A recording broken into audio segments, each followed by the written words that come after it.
Fala pessoal, eu sou o Alisson e esse é o canal Programação Dinâmica. No vídeo de hoje nós vamos conversar um pouquinho sobre cores e entender algumas de suas representações em um computador. Se você está chegando agora no canal, sinta-se em casa. Aqui, além de ser um espaço de ensino de programação, é um espaço de entretenimento e conversa. Então se você gosta de tecnologia, já se inscreve e fica com a gente. E não esqueça de ativar o sininho para receber notificações de vídeos novos. No vídeo anterior nós falamos sobre imagens em preto e branco, ou imagens em escala de cinza no vocabulário mais adequado. E a gente, inclusive, aprendeu a converter uma imagem colorida em uma imagem preto e branco, pixel a pixel. Nós fizemos a conta para isso e fizemos uma conversão, entendendo, que o nosso sistema visual ele funciona de uma determinada maneira e como que a gente pode tirar proveito disso. Agora eu quero conversar com vocês um pouquinho sobre cores. Então a gente tem utilizado o sistema RGB. Toda vez que a gente olha para um pixel, ele retorna para a gente 3 valores, uma quantidade para vermelho, uma quantidade para verde e outra para azul. Mas da onde vem isso? Tá? Por que a gente consegue utilizar as coisas dessa maneira? E será que essa é a forma mais interessante da gente poder manipular esses dados para processar imagens digitalmente?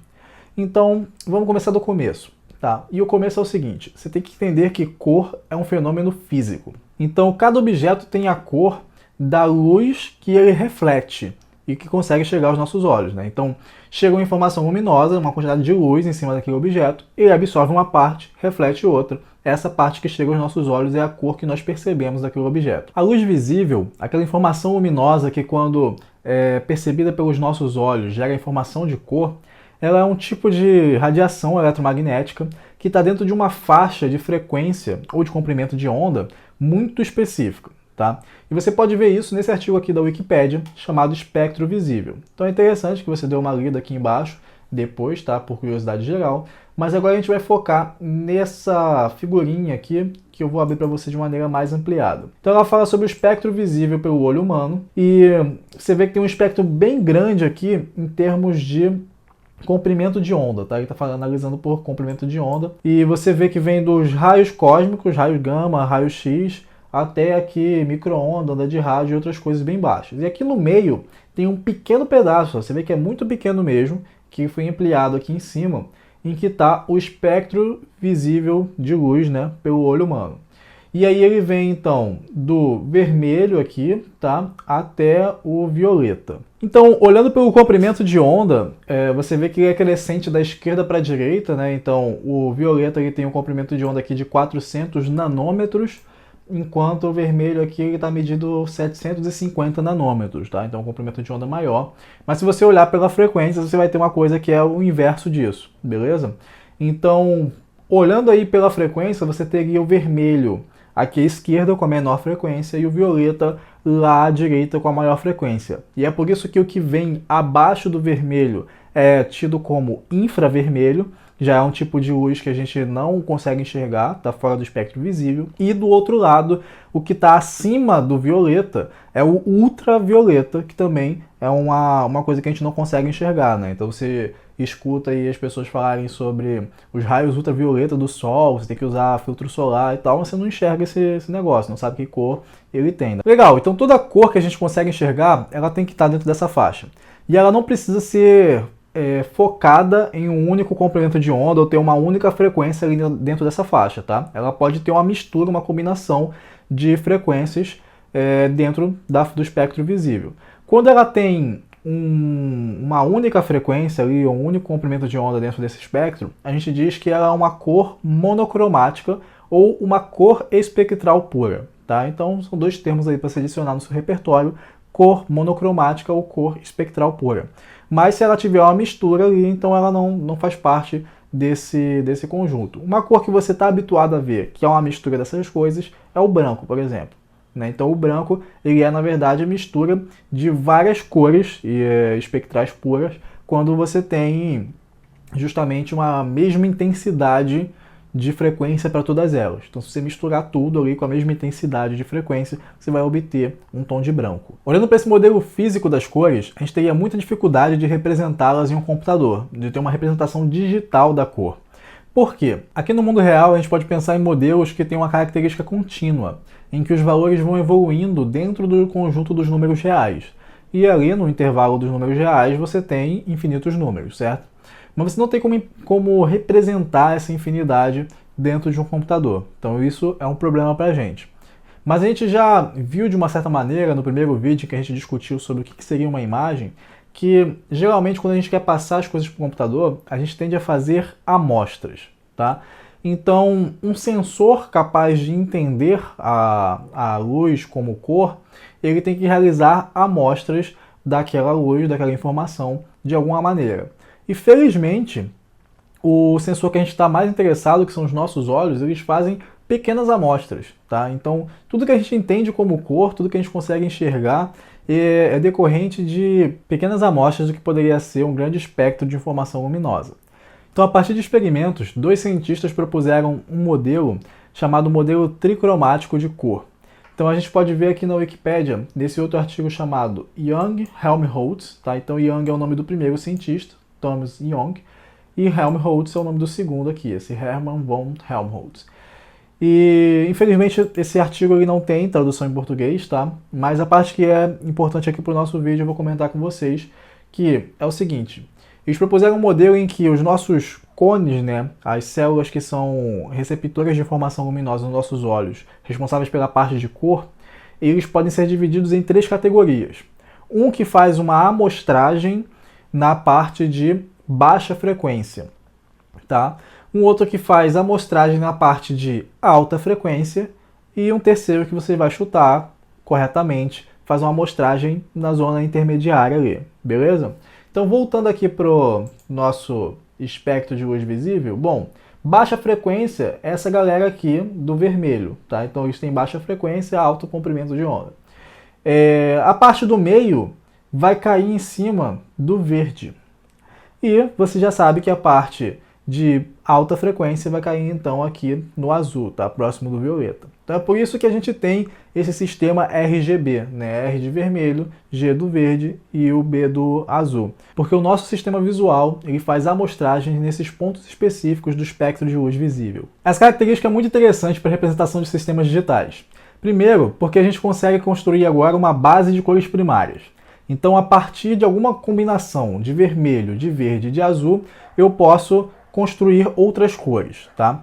Uma outra consequência interessante é que o nosso sistema visual é bastante enganável. Como assim?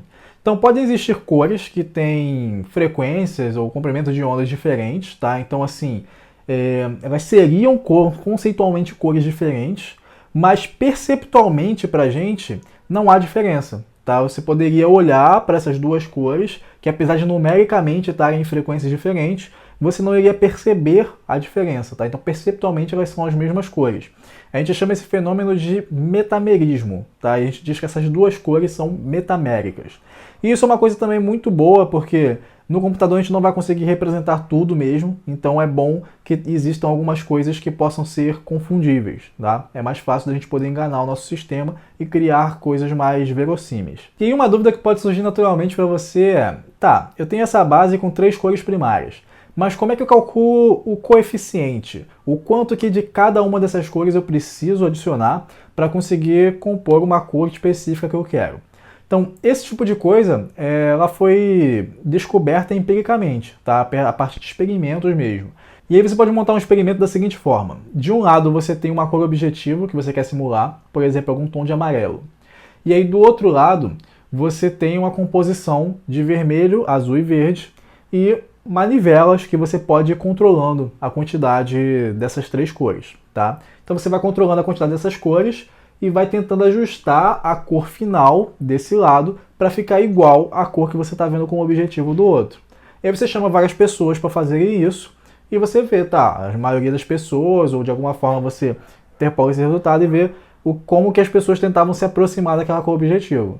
E aí depois você monta uma outra cor e outra cor. Então assim, foi necessário vários experimentos, várias pessoas, várias cores, para a gente chegar às conclusões que a gente tem hoje, tá? E tem um modelo robusto e bem utilizado como a gente tem no RGB atual. Outra coisa interessante que esses experimentos mostraram é que tem cores que a gente realmente não consegue simular com esse sistema de cor, tá? Então, por mais que você modifique os coeficientes ali de vermelho, de verde e de azul, você não consegue reproduzir algumas cores que a gente tem aqui no mundo real, tá? Então, matematicamente, para se entender esse fenômeno, foi dito que para essas cores, as coordenadas teriam que ser negativas, né? Mas aqui no mundo real não faz sentido você ter uma coordenada negativa, né? Eu tentar botar um -2 vermelho, não tem como. Você projeta uma intensidade de vermelho ali em cima e você só consegue ir adicionando as cores dessa maneira. Então, você já sabe de antemão que tem algumas cores do mundo real que você não consegue simular dentro do sistema RGB. É importante você ter em mente que vários desses experimentos eles foram realizados com o objetivo de se construir um padrão, algo que pudesse ser aplicado na indústria e tal, para você apresentar cores, né, para as pessoas em dispositivos diferentes. Então, aqui, nesse outro artigo da Wikipédia, você pode ver esse CIE, que diz respeito à Comissão Internacional de Iluminação, tá? Isso vem do francês aqui, ó, Commission Internationale d'Éclairage, que em 1931 definiu alguns padrões de espaços de cor, e um deles é o CIE-RGB, esse que a gente está lidando agora. Então foi definido especificamente quais são os comprimentos de onda em que você deve considerar a amostragem de vermelho, de azul e de verde. Então, por exemplo, para o vermelho, ele deve ser amostrado em 700 nanômetros, para o verde 546 nanômetros e para o azul 435,8 nanômetros. Eu estou pegando essa referência aqui desse livro Fundamentos de Computação Gráfica, tá? Escritos pelos professores Luiz Velho e Jonas Gomes, lá do IMPA, tá? O professor Luiz Velho, inclusive, é atualmente o líder do laboratório Visgraph, foi meu orientador de mestrado e atualmente meu orientador de doutorado. Então, vou deixar as referências aqui embaixo na descrição do vídeo, para quem quiser, quem tiver interesse em se aprofundar. Esse livro ele dá até um tratamento matemático mais rigoroso, assim, se você quiser entender melhor como que essas coisas funcionam. Agora, para finalizar, eu queria comentar brevemente com você sobre uma outra classe de sistemas de cor, que são os sistemas de cor baseados na divisão de luminância e crominância. Então, o RGB ele tem um problema que ele não é muito bom para você pensar em termos perceptuais de cor. Como assim? Se você pensar, por exemplo, num tom de azul, tá? Então você colocou as coordenadas lá RGB para obter um determinado tom de azul. E agora você quer ter um azul mais claro, um azul mais escuro, não basta você mexer só na coordenada B, tá, do azul. Você teria que fazer alguns ajustes nas outras coordenadas também para conseguir ajustar esse tom de azul que você quer, tá? Existem outros sistemas que separam a parte de iluminação, a luminância, que a gente viu no vídeo anterior, em que a gente separou a luminância para fazer as imagens de preto e branco. Então existem sistemas que separam essa parte de iluminação da parte que representa o núcleo da cor de fato, tá? Que é essa parte de crominância. Então existe uma única coordenada para representar a luminância, que você vai, né, mexendo como se fosse o brilho mesmo, tá? Você vai crescendo ela e a imagem vai ficando mais clara e você vai diminuindo e vai ficando mais escuro. E tem outras duas coordenadas que você vai mexendo para modificar a cor. Então é isso, pessoal. Esse vídeo vai ficando por aqui. Tem muita coisa interessante por vir ainda nessa parte de imagens aqui no canal, principalmente agora que eu estou trabalhando e estudando diretamente essa área novamente. Se você gostou do vídeo, não esqueça de deixar o seu like, nem de se inscrever aqui no canal para dar aquele apoio ao trabalho. Muito obrigado e até a próxima.